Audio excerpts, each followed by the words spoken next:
Alright, in this video, we're going to show where the formula for the area of a circle comes from, which is area equals pi times radius squared. We'll start with the circle and slice it into equal-sized pieces, almost like cutting a pizza. First, we'll break the circle into 8 equal slices. Now, watch what happens when we rearrange those slices. If we alternate them up and down, they start to form a shape that looks kind of like a parallelogram. But notice something important here. The top and bottom edges are still curved, not straight, so we really can't treat this shape like a parallelogram just yet. So let's take the same circle and slice it into more pieces. Now we go from 8 slices to 16 slices. When we rearrange these smaller pieces, the shape looks closer to a parallelogram, and those curved edges are already getting flatter. So let's keep going. Now we increase the number of slices from 16 to 32.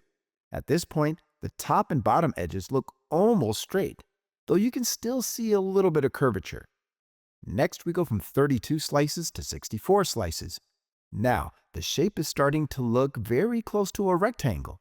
And finally, when we increase the number of slices to 128, the curved edges are so small that the shape basically looks like a rectangle.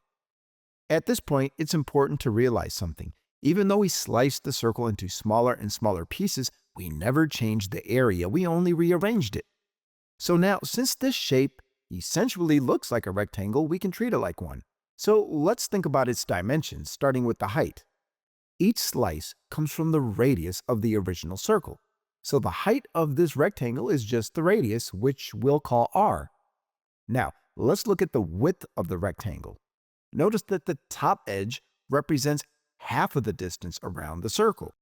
Since the circumference of a circle is 2 pi r, half of that distance is just pi r. So the width of this rectangle is pi r, and the height is r. Now we can find the area the same way we find the area of any rectangle, length times width.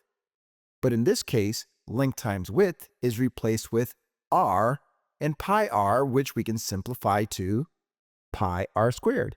And that is where the formula for the area of a circle comes from.